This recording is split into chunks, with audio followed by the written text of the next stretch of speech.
I, 24F, need advice about a situation that's making me really uncomfortable. My boyfriend Jacob, 22M, and I have been dating for the past 2 years. We met during my senior year and his sophomore year in college. I was the teaching assistant for one of his classes, and though we couldn't date while I was his TA, we started going out right after the semester ended. Our relationship has been amazing until recently. Jacob is caring, attentive, and has always made me feel secure. He was my first serious relationship after a string of bad dates, and he showed me what a healthy relationship should look like. We've talked about moving in together after he graduates next year, and everything was going according to plan until his sister's friend entered the picture. Some background about our living situations: Jacob lives with his sister Anna in their parents' house. Their parents moved to Europe last year when their dad got a job opportunity he couldn't refuse. Instead of selling the house, they left it to Anna and Jacob since both were still studying/working in the area. Anna works at a local tech company and Jacob is finishing his last year of college. I've spent a lot of time at their house and even have my own key. Anna and I used to get along fine initially. She would invite me for sister-like activities like shopping or spa days. But things started changing about 6 months ago when she met Karen at work. Karen is the same age as me, but that's where our similarities end. She's the complete opposite of me, loud, outgoing, and always the center of attention. From the first time I met her, something felt off. She has this way of making everything seem innocent while being completely inappropriate. Like how she always touches Jacob's arm or shoulder while talking to him, or how she laughs extra loud at his jokes, or how she always finds reasons to be around him. Jacob never seemed bothered by her behavior.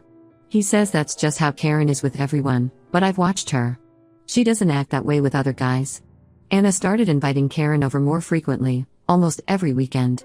She would conveniently leave them alone together while she did something else, like taking long phone calls or doing laundry. Last night, things reached a new level of weird. Jacob texted me saying Karen was staying over because she had a fight with her roommate. That wasn't the shocking part.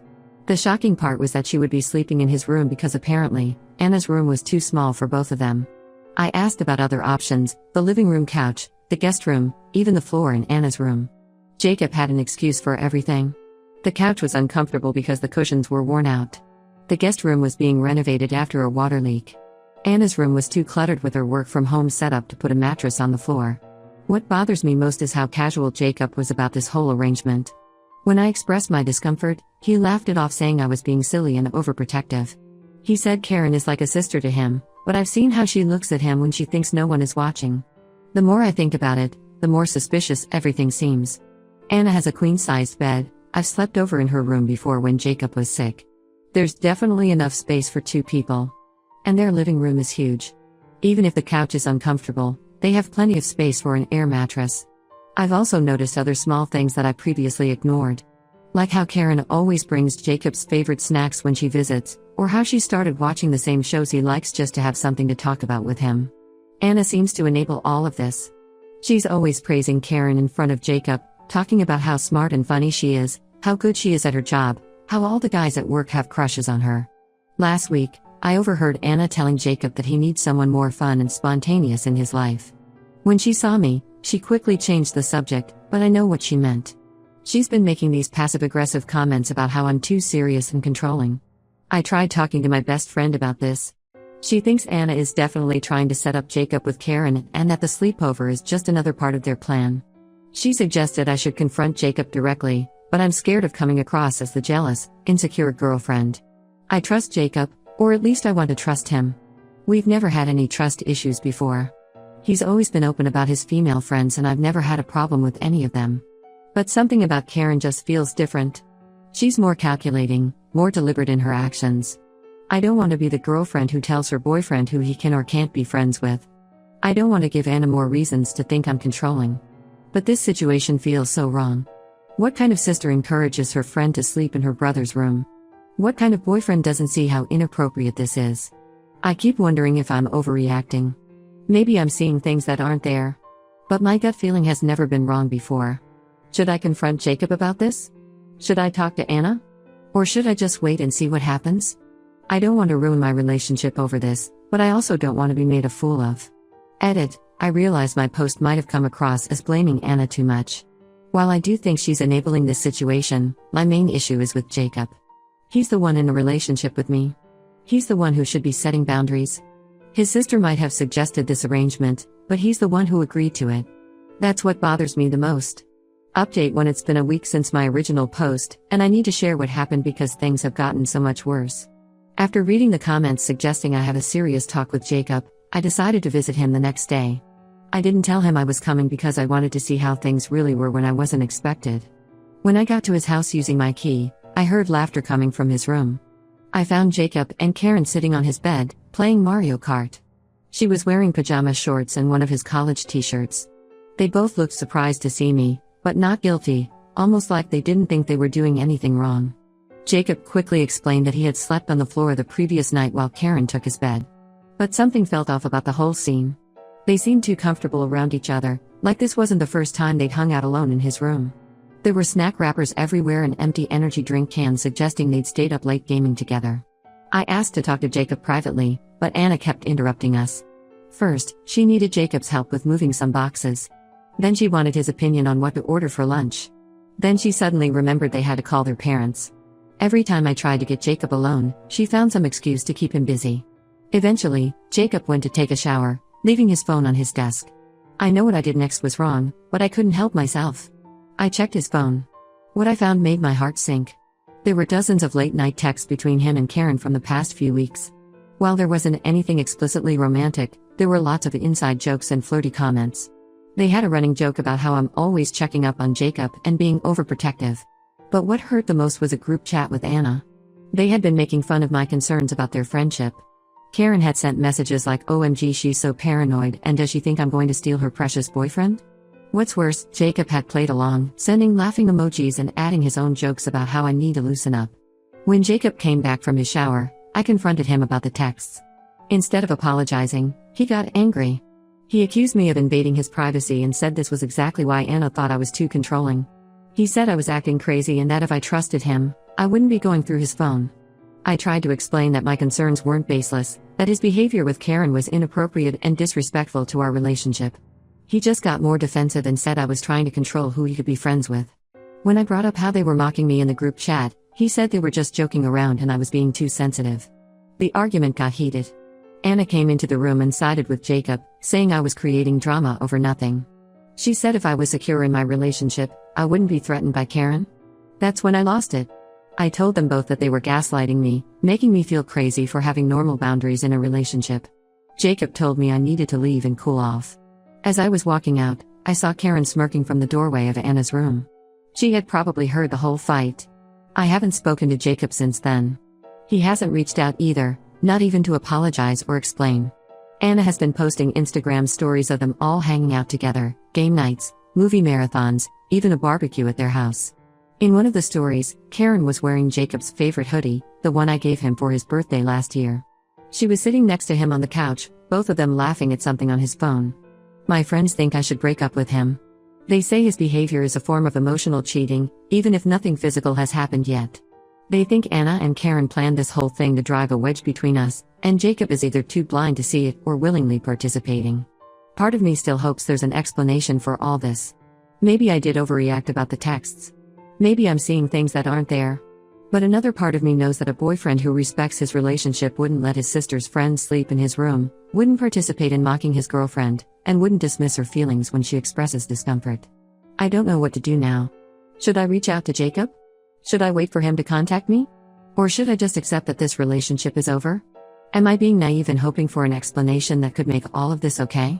Edit. Thank you all for your support and advice. Many of you have asked why I stayed with Jacob after finding those texts. I guess when you're in the middle of a situation, it's harder to see how bad things really are. Reading your comments has helped me realize that I deserve better than this. Update 2. It's been 2 weeks since my last update, and I finally discovered the whole truth about Jacob, Karen, and Anna's betrayal. What I found out is even worse than what I had imagined. Last Thursday, I received a message on Instagram from Sarah, one of Anna's co-workers. She said she had been feeling guilty about knowing what was really going on and felt I deserved to know the truth.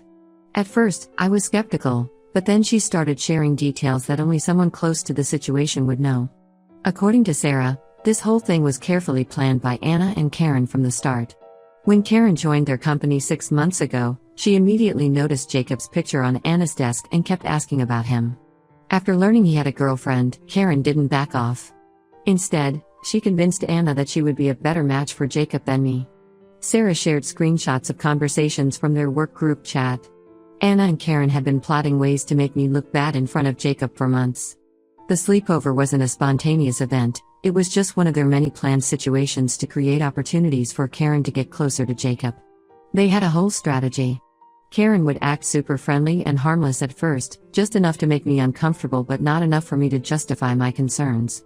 Then she would slowly increase her flirting while Anna made comments about how I was too possessive and controlling. They knew I would eventually react, and they used my reactions to prove their point about me being insecure and jealous. But here's the worst part, Jacob wasn't an innocent victim in all this. Sarah revealed that Jacob had been aware of their plan for at least 2 months. She sent me pictures from a party at their office last month.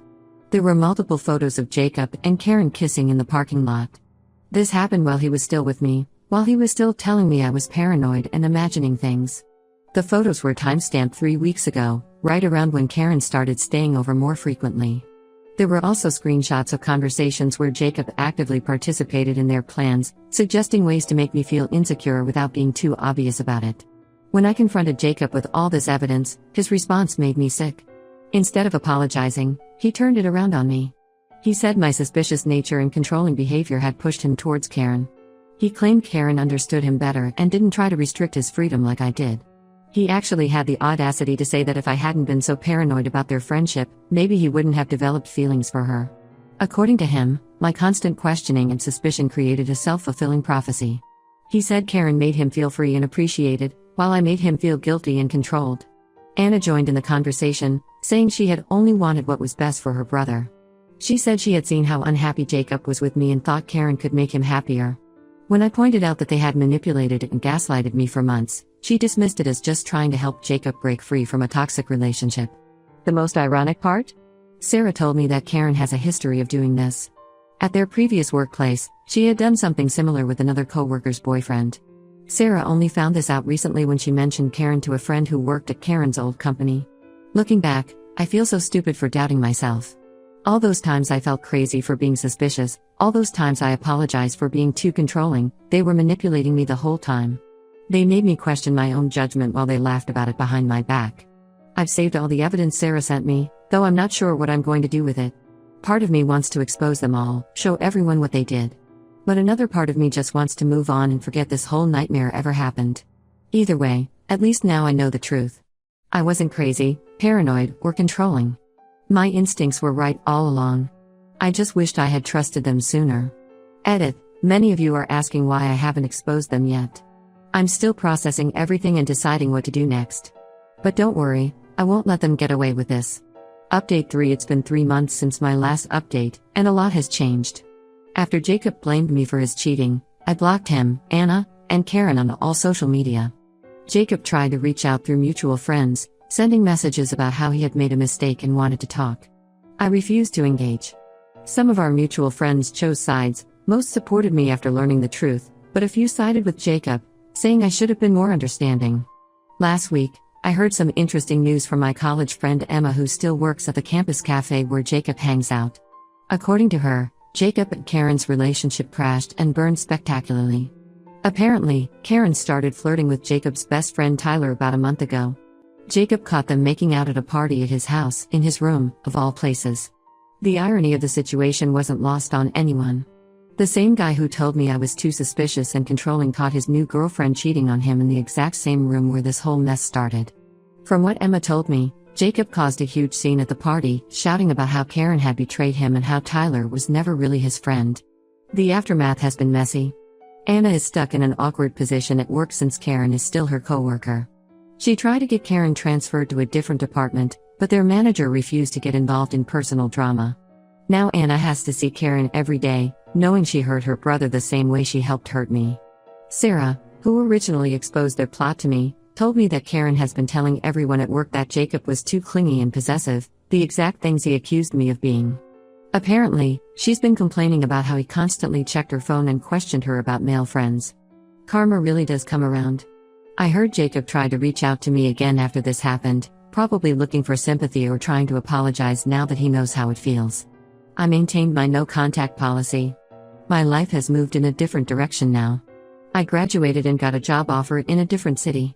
The distance has helped me gain perspective on everything that happened. Sometimes I still think about how differently things might have turned out if Jacob had been honest from the start, or if I had trusted my instincts sooner. But then I remember their betrayal, the screenshots, the photos, the gaslighting, and I'm grateful I discovered their true colors before things got more serious. The whole experience taught me valuable lessons. Trust your gut feelings, they're usually right. Don't let anyone make you question your sanity or judgment. And most importantly, don't waste time trying to fix a relationship with someone who doesn't respect you enough to be honest. Emma says Jacob has been telling people he regrets everything and wishes he could take it all back. Anna apparently isn't speaking to Karen anymore and has been trying to rebuild relationships with family members who cut her off after learning what she did. But honestly, I don't really care what any of them are doing now. Their drama isn't my problem anymore. I'm focusing on my new life, my career, and the people who stood by me through everything. Sometimes the best revenge is simply moving on and being happy without them. Edit. Thank you everyone for your support throughout this journey. Your comments helped me stay strong when I was doubting myself.